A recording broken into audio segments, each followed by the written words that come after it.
Now start the new topic, that is chemical properties of metals and non-metals. In this section, we will just see the overview of the chemical properties. There are some chemical properties which we will discuss in detail. Our first chemical property is valence electrons. Metals have 1, 2 or 3 valence electron in their outermost shell. Higher the number of valence electron, lower will be its activity. On the other side, non-metals have 5, 6, 7 electrons. Higher the number of electrons, higher will be the activity or reactivity. The exception of non-metal is hydrogen. Our second point is ion formation. Metals usually form positive ions, that is cation. On losing the electrons, metal form positive ions. These are also called electropositive.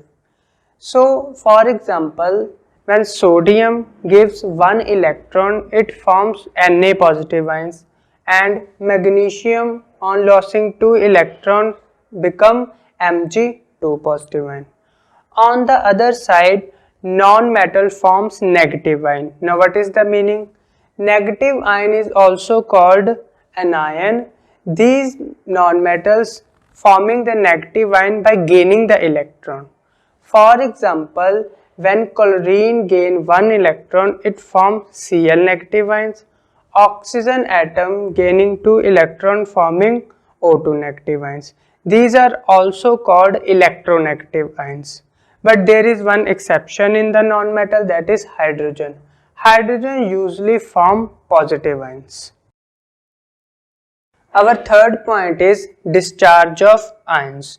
We have usually 2 ions, anion and cation. Metals are positively charged, means cation. So metal are discharged at cathode by gaining an electron. For example, Na positive take electron, give a Na neutral atom. On the other side, non-metals are anions, means negatively charged. They are discharged at anode. For example, chlorine atom on losing the electron become chlorine neutral atom. These two chlorine neutral atom become a chlorine gas. Our fourth point is atomicity. So what is atomicity? Atomicity is the number of atoms joined to form a stable element.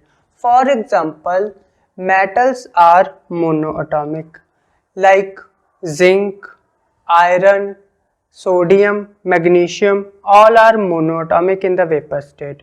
On the other side, non-metals are polyatomic. For example, oxygen gas O2, chlorine gas Cl2, nitrogen gas N2.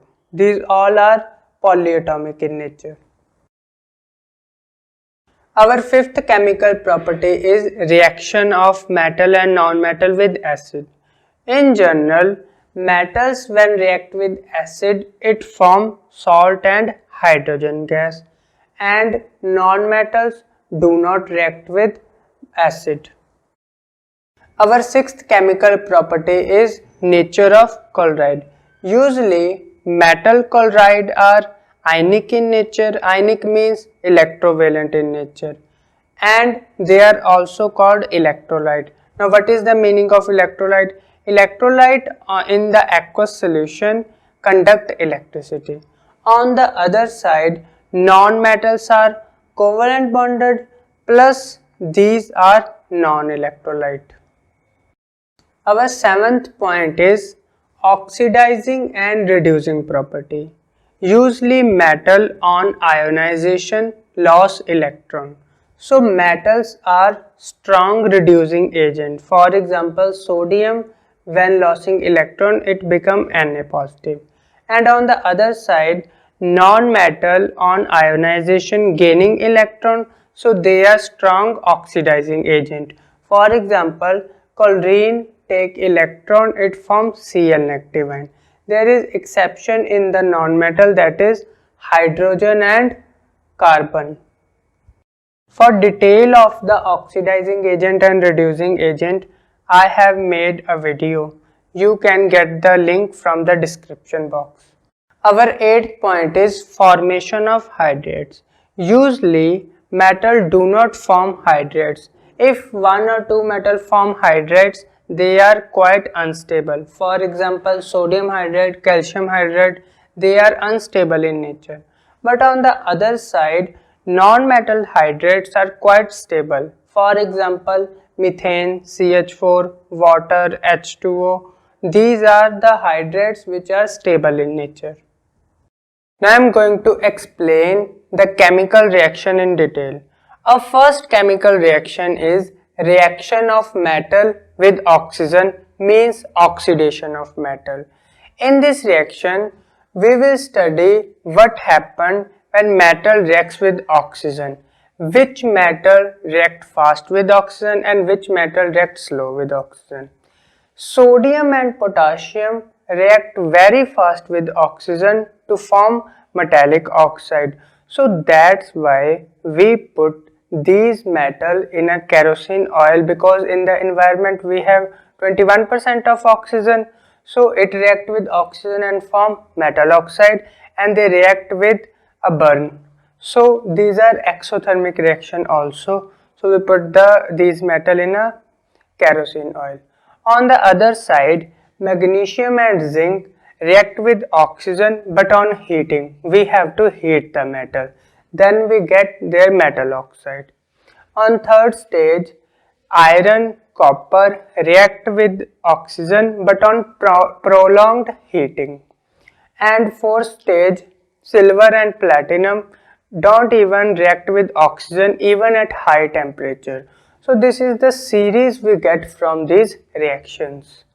As we have prepared the metal oxide, we know the metal oxide and metal hydroxide are basic in nature, and we also have done the neutralization reaction in which when acid react with base, it forms salt and water. Now, in order to check whether these are basic or not, we will mix it with acid. If we get salt and water, this proves that these are basic, and after the result we get the same. We get salt and water. It means metallic oxides are basic in nature. But one thing is different, which we have seen, that aluminium oxide and zinc oxide when react with base, it forms salt and water again. It means aluminium oxide and zinc oxide acting both as base and acid. So the metallic oxide which acting as a base or a acid, these oxides are called amphoteric oxide. Our second chemical reaction is reaction of metal with water. Metal when react with water, it forms metallic oxide and hydrogen gas. This metallic oxide further react with water, it forms metallic hydroxide. Note here one thing, that if the water is not in excess, then the reaction stops at the first part, and if the water is excess, then the reaction continues. Now if the water is excess, the whole result is like this. When metal react with water, it forms metallic hydroxide and hydrogen gas. This hydrogen gas we will check from the pop sound test. These are the metals which are react with water differently. The first elements have react fastly with metal, and the last element react slowly or not even react with water.